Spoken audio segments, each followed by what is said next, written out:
ele tende a se revelar. E quanto mais Deus se revela para você, mais você é uma pessoa habilitada por Ele. É por isso que é importante nós estarmos sempre observando a palavra do Senhor, os princípios que nela estão inseridos, para que nós venhamos assim, cada dia, sermos balizados por esta palavra. Existem duas leis que regem a nossa vida como cristão. Em primeiro lugar, a lei do pecado. O pecado, depois da queda do homem, o pecado ele reina sobre este homem, ele aprisiona, ele torna esse homem escravo do pecado. Então, eu quero trazer aqui alguns versículos da palavra de Deus e algumas referências para estar aqui servindo de base para a nossa meditação, para a nossa reflexão. Palavra que vai moldar a nossa vida. Observe, leve muito a sério aquilo que está sendo falado para que você venha de fato crescer, você venha melhorar. Porque todos os dias nós temos a oportunidade de sermos aperfeiçoados. Isso é bom, que a palavra de Deus ela nos limpa, ela nos fazer essa limpeza interna para que nós venhamos de fato nos apropriar do que Deus tem reservado para nós. E nós só vamos nos apropriar daquilo que Deus tem reservado para nós quando nós estivermos dispostos a se lançar. Em primeiro lugar, essas duas leis que regem a nossa vida, ela fala a lei do pecado. Mateus 26:41 deixa isso bem claro, ele diz assim: orai e vigiai, porque o espírito está pronto, mas a carne, ela é fraca. Ou seja, a recomendação de Jesus é que nós orai e vigiai. Na verdade, o espírito está pronto, mas a carne é fraca. Está falando justamente dessa lei que rege a nossa vida, mesmo o espírito estando pronto, mas ainda há essa fraqueza, que é a carne. A carne, ela anseia por coisas da carne. Então, nós devemos estar tornando-se uma pessoa, a cada dia, vigilante. Sermos cuidadosos. Aqui não tem super-homem. Esse é o primeiro entendimento que nós devemos ter. Não tem super-homem.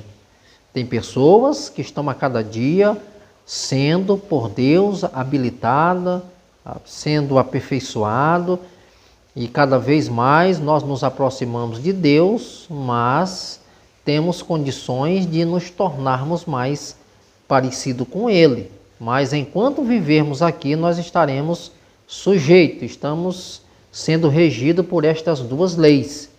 É por isso que a ordenância aqui é orai e vigiai. O espírito, na verdade, está pronto, mas a carne é fraca. Está falando justamente dessa lei que ainda está dominando esse homem ainda, ou ela permanece. Aquilo que você alimenta mais é aquilo que prevalece. Então, esse é o cuidado que nós devemos ter de sempre estarmos atentos a quem nós estamos alimentando mais, a carne ou o espírito. Então, esse é um cuidado que nós devemos ter. Por quê? Porque Romanos capítulo 8, versículo 6, ele fala do pendor, da carne, é morte. O pendor da carne é morte. Olha só o versículo 7. Por isso, o pendor da carne é inimizade contra Deus, pois não está sujeito à lei de Deus, nem mesmo pode estar. Por quê? Ele está falando que o pendor da carne é o quê? É inimizade contra Deus. A carne só anseia por aquilo que Deus não aprova, que não tem a concordância que não tem, que não procede do próprio Deus. Então a carne vai anseiar por coisas da carne, e as coisas da carne, elas muitas vezes ela nos afasta, nos distancia. Vou dar um exemplo. Um homem carnal, ele anseia por as coisas do Espírito? Não. Ele vai ansiar por coisas que satisfaz o seu próprio desejo. Ele vai em busca de algo que traga para ele, para os seus próprios anseios. Então o homem sempre está em busca disso, de algo que satisfaça. E a Bíblia fala, lascívia, inveja, engano, maledicência. E ela começa a trazer uma lista de coisas que esse homem carnal, ele quer, que ele tem, que ele anseia, que ele faz, que está nele. E todas estas coisas, ela afasta esse homem de Deus. É por isso que o pendor da carne é a inimizade contra Deus, porque ela anseia por coisas que não provêm de Deus. Olha só o que diz o versículo de número 9. Vós, porém, Paulo ele fala daqueles que são regidos pela lei do pecado, que é o versículo 6 e o versículo 8, 7. Mas quando ele chega no versículo 9, ele vai falar justamente de quem nós somos. De quem nós somos. Aí ele fala assim: vós, porém, não está na carne, mas no Espírito. Se de fato o Espírito de Deus habita em vós, e se alguém não tem o Espírito de Cristo, esse tal não é dele. Olha como Paulo ele é muito específico. Paulo ele é muito claro nessas declarações. Aqueles que anseiam pelas coisas da carne e as obras da carne, ela é inimiga. O que acontece? Ela é inimizade contra Deus. Mas aqueles que fizeram uma decisão em Deus, aqueles que andam no Espírito, Paulo deixa isso bem claro. Vós, porém, não estáis na carne. Quando Paulo diz assim, vós, porém, não está na carne, ele está dizendo assim, vós não anseiam mais pelos desejos pecaminosos que a carne anseia. A vossa mentalidade, ela mudou. Ela já não está mais nas coisas que levam vocês ao pecado. Agora, vós não estáis na carne, vós não andam nesse caminho que tende a cada dia afastar vocês de Deus. Vocês não são mais desse caminho. Eu estou sendo bem claro para que não haja nenhum tipo de dúvida. Vocês não trilham mais nesse caminho. Por quê? Porque vós, porém, não está na carne. Toda a ação de vocês, todo o procedimento de vocês, toda a atitude de vocês, toda a vivência de vocês não é mais de pessoas que vivem na carne. É isso que Paulo está dizendo. Por quê? Porque Paulo está dizendo agora que nós agora, mas no Espírito de fato, o Espírito de Deus habita em vós. Vocês não andam na carne, mas vocês andam no Espírito, porque o Espírito de Deus agora está em vocês.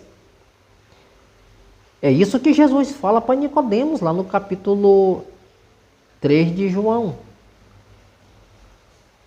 É isso que ele está falando. Jesus, ele diz que quem é nascido de Deus, ele é guiado pelo Espírito. Jesus disse, o vento sopra-se onde quer e ouve-se a sua voz, não sabe de onde vem nem para onde vai. Assim é todo aquele que é nascido do Espírito. Você agora é guiado pelo Espírito. Você agora é conduzido pelo Espírito de Deus. É o Espírito Santo que te orienta.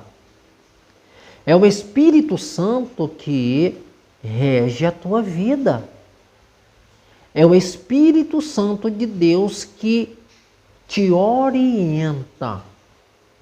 É Ele que vai te conduzir a andar, viver na vontade de Deus.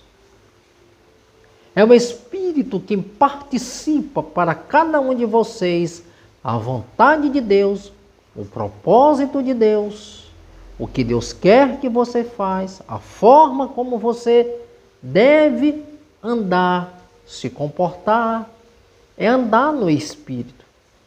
Porque Paulo diz assim, vocês andam no Espírito porque o Espírito de Deus está em vós.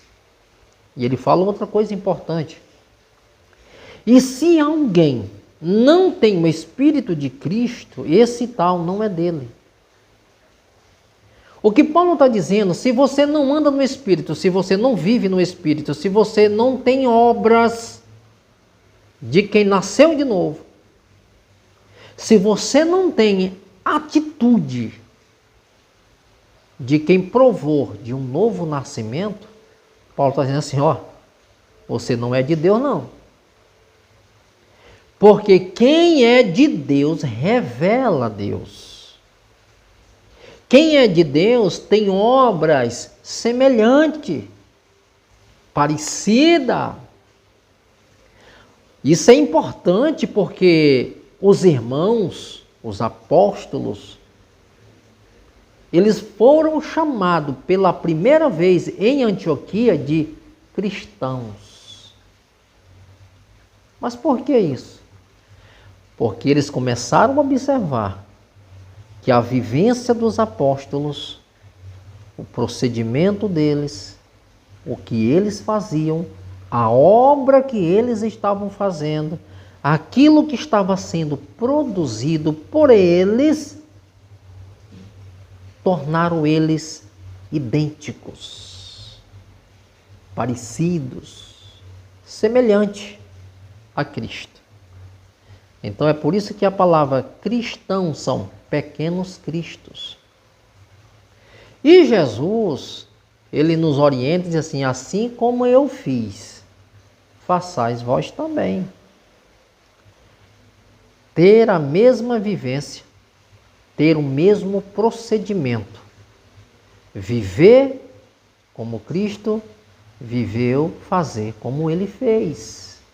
Nós estamos falando de algo que é semelhante.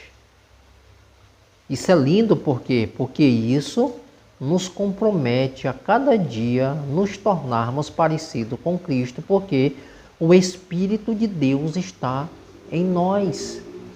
E se alguém, Paulo diz, se alguém, o Espírito não está em vós, ou não procede desta natureza, Paulo está dizendo assim, você não é de Deus. Aqui não é o pastor Antônio que está condenando ninguém, é a palavra de Deus que está nos mostrando e dizendo para nós como deve ser o nosso procedimento.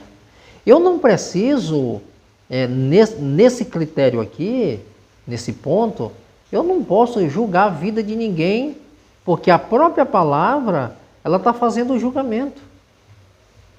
É eu que vou me analisar, segundo esta palavra, se eu estou vivendo em concordância com ela ou não. Se eu não estou vivendo do jeito que ela está dizendo aqui, então eu preciso mudar, preciso melhorar. Porque é impossível alguém ter o Espírito de Deus e não viver da forma como a palavra estabelece. Não ter esse procedimento. E alguém pode dizer, mas é difícil, é complicado? É não. É difícil e complicado para quem desobedece e quebra princípio, porque a grande questão é essa. Nós nos tornamos quebradores de princípios. Não se respeita os valores.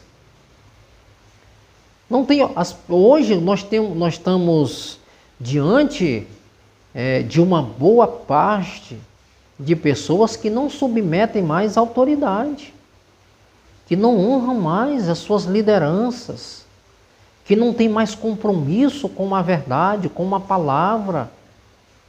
E isso tem levado a um esfriamento tão grande e ausência de uma ação direta de Deus na vida das pessoas, que até quando Deus ele opera na vida de alguém, se torna motivo de assombro.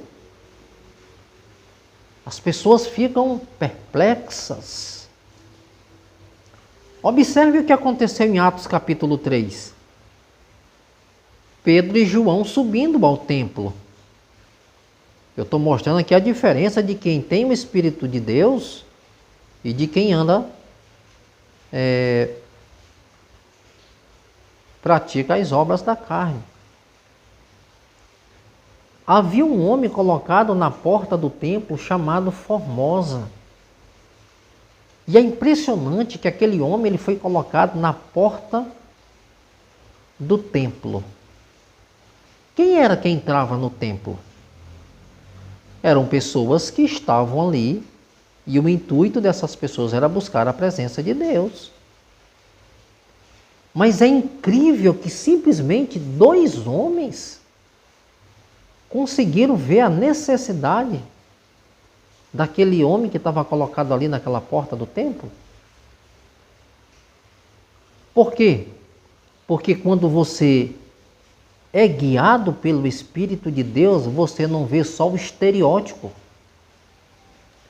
Você consegue ver uma necessidade que está muito além de uma visão carnal, de uma ótica humana. Olha a prova disso. Quando Pedro diz para aquele homem, olha para nós não temos nem ouro e nem prata, mas o que temos nós te damos. Em nome de Jesus Cristo Nazareno, levanta-te e anda. Aquele homem levantou de um salto. E onde é que está o contraponto aqui? É que as pessoas que entravam no templo, que passavam por aquela porta, entravam no templo, segundo elas estavam indo em busca de Deus. E quando aquele homem entra no templo, glorificando a Deus, e a Bíblia diz assim, e eles ficaram cheios de temor e admiração. Mas por quê? Porque um paralítico andou? Mas não é para isso que se está se buscando a presença de Deus? Tem gente que ora tanto por milagre, mas não crê em milagre. Porque quando o milagre acontece, é espanto, assombro. E isso é uma denúncia que estas coisas estão tão distantes da nossa realidade como cristão. Porque às vezes professa-se uma coisa, mas a vivência e a busca é outra completamente diferente. Se recebe um título, eu sou um cristão, estou à igreja, 2, 3, estou nas consagrações, estou nas orações, mas se as coisas são feitas sem propósitos, de nada serve. Você pode orar o dia todinho, mas qual é o propósito na oração? Eu estou indo à igreja com propósito. E qual é o propósito de eu ir à igreja? Adorar a Deus. Mas você sabe como se deve adorar? Você está ouvindo mensagem quase todos os dias. Mas a pergunta aqui é, você está compreendendo e dando atenção e o valor devido a esta mensagem que você está ouvindo? Porque a palavra de Deus, ela só vai mudar a vida de alguém quando você permitir que esta palavra ela entre no seu coração. Porque senão vamos nos tornar que nem os ouvintes de Tiago. Não sejais ouvintes esquecidos, mas praticantes. Quando é que essa palavra faz sentido na minha vida? Quando eu ouço e ela desce ao meu coração e eu começo a praticar, exercer isso na minha vida cotidiana, porque se não for assim, de nada serve. Olha só a diferença agora de quem anda na lei do Espírito. Começou no versículo 9 de Romanos, capítulo 8. Agora vamos, o que é que esse Espírito pode produzir em nós? Coisas fantásticas, coisas extraordinárias. Observe, Gálatas capítulo 5, versículo 22. Mas o fruto do Espírito, tem gente que diz assim, os frutos, né? Os frutos, o fruto. A Bíblia é bem clara. Mas o fruto do Espírito é o quê? Amor. O fruto do Espírito é amor. E o que é que o amor promove? Aí sim nós vamos entender. O que é que o amor de Deus promove? O que é que o amor promove em nós? Alegria, paz, longanimidade, benignidade, bondade e fidelidade. Tudo isso que promove em nós o amor. Porque Paulo, escrevendo na primeira carta aos Coríntios, nós vamos observar no capítulo 13, ainda que eu falasse a língua dos homens e dos anjos, se não tivesse amor, nada disso valeria. Eu seria como um sino que tine, como um metal que soa. Aí ele está descrevendo que ele seria tantas coisas, mas se não tivesse amor, nada disso adiantaria. Então, o fruto do Espírito é amor. E o amor, ele vai promover tantas coisas lindas, alegria, paz, bondade, longanimidade, mansidão, domínio próprio. E ele vai produzindo tantas coisas grandiosas e maravilhosas na nossa vida. E ele fala outra coisa importante. Isso é que o fruto, isso aqui são aqueles que são guiados, conduzidos. Está debaixo dessa lei do Espírito. A lei do Espírito é vida. Jesus escrevendo, ou seja, Jesus fala e João escreve, no capítulo 10, no versículo 10 de João, a parte B do versículo, ele diz, eu vim para que tenham vida e a tenham em abundância. Tudo é abundância de Deus em nós, porque Jesus promove isso em nós. Romanos 2,8, voltamos para Romanos novamente. Por quê? A lei do Espírito da vida em Cristo Jesus livrou da lei do pecado e da morte. Olha o que é que a lei do Espírito promove em nós. Porque a lei do Espírito é o quê? Vida em Cristo Jesus. A lei do Espírito promove vida e nos livrou da morte. Essa morte espiritual. Estavam mortos dos vossos delitos e pecados. Jesus nos libertou, o Espírito nos vivificou, dando-nos vida em Cristo Jesus. Isso é maravilhoso, isso é grandioso. Outra coisa importante, 1 Samuel capítulo 15, versículo 22.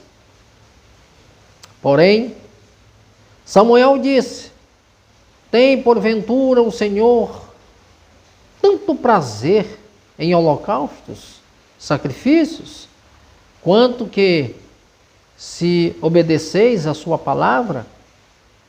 Olha só. Aí ele diz assim, o que é melhor? Obediência, obedecer do que sacrificar? Tendo melhor do que gorduras de carneiro? O que é que Samuel está dizendo aqui? Ele está falando para Saul. Tem o Senhor, porventura, prazer, sacrifícios? Mas qual é o tipo de sacrifício que está sendo oferecido aqui? É um sacrifício que está sendo oferecido que o próprio Deus não quer. São sacrifícios que estão sendo oferecidos justamente por causa da desobediência. Tem tanta gente sacrificando tanta coisa, não porque ama o Senhor, mas porque está em desobediência. E um sacrifício feito na desobediência, o Senhor rejeita. O Senhor não quer, Ele não aceita. Saul estava sacrificando não por obediência, mas por causa da desobediência. Infringiu leis e quebrou princípios. Como é que você quebra leis e princípios e agora quer sacrificar? Como pode Deus aceitar um sacrifício depois que você quebra esses princípios? Não pode. E Ele não vai aceitar. É por isso que Samuel está aqui reivindicando aqui um princípio. O que é melhor? Obedecer ou sacrificar? Porventura tem Deus prazer em holocaustos e sacrifícios, em gorduras? O princípio aqui é obediência. Porque se nós obedecermos, o nosso sacrifício não será vão. Quando eu falo sacrifício, é quando você está ofertando a Deus por gratidão e não por causa da desobediência. Deixa eu falar algo aqui. Eu vejo muitas pessoas, às vezes ofertam, às vezes vão à igreja por medo. Não por obediência e não por gratidão. Então é sacrifício de tolo, porque Deus não vai receber. Porque às vezes você faz tanta coisa e diz, opa, peraí, tá com quanto tempo que eu não fui na igreja? Ah, rapaz, está com bem um 20 dias, 30 dias. Não, hoje eu tenho que ir. Eu tenho que ir porque eu tenho que cumprir uma tabela, pelo menos uma vez por mês. Ei, você está em inteira desobediência. E o pior de tudo é que você acha que você está enganando a Deus com isso. Era assim que se fazia no Antigo Testamento. Pecavam, ofereciam, levavam um boi, levavam um cabrito, levavam uma pomba, ofereciam em sacrifício e voltava para casa achando que estava justificado, quando na verdade o seu pecado estava sendo só encoberto. Mas não mudava nada. Isso é uma prova clássica. Outra coisa importante aqui, queridos, Hebreus capítulo 5, versículo 9. Quem anda pela lei do Espírito obedece, submete a senhorio. Ele diz assim, e tendo sido aperfeiçoado, tornou-se o autor da salvação eterna para todos que lhe obedecem. Olha só, isso é maravilhoso, porque ele está falando de quem? De Cristo. E tendo sido aperfeiçoado, tornou-se o autor da salvação eterna para todos que lhe obedecem. Ele está dizendo, quem é guiado pelo Espírito Santo, submete a senhorio. Ele obedece. Ele está disposto a viver, andar, obedecer. Porque Cristo, ele obedeceu, ele submeteu à vontade do Pai e isso tornou o autor da salvação. E é tão importante isso, da salvação eterna, para todos que nele obedecem. Obedeceu o senhorio, obedeceu princípios. Você agora tem uma mentalidade de servo. Ele está dizendo que Cristo, ele é o autor da salvação para todos aqueles que obedecem. E quando você é conduzido por Deus tem algo interessante e maravilhoso. Ele diz assim na sua palavra, Apocalipse capítulo 2, versículo 10. Isso aqui é para quem anda no Espírito. Ser fiel até a morte, e dar-te-ei a coroa da vida. A proposta de Jesus para nós é para que nós trilhamos um caminho sem olhar para trás. Independente do que nós vamos enfrentar nesse caminho, a tua caminhada é para prosseguir avante, não olhar para trás.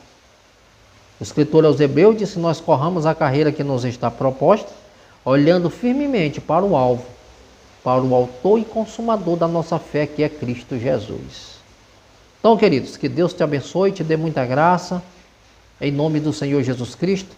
Continua assim abençoando cada um de vocês, e que essa palavra de reflexão ela possa ficar guardada no seu coração. Comente, compartilhe, se inscreva, deixa aí o seu joinha, o seu gostei. Visita-nos também no Facebook, visita-nos também no Instagram, Ministério Luz do Mundo 2023, e seja um parceiro desse ministério. E nós temos só que agradecer pela vida de todos. Se inscreva, compartilhe e comente.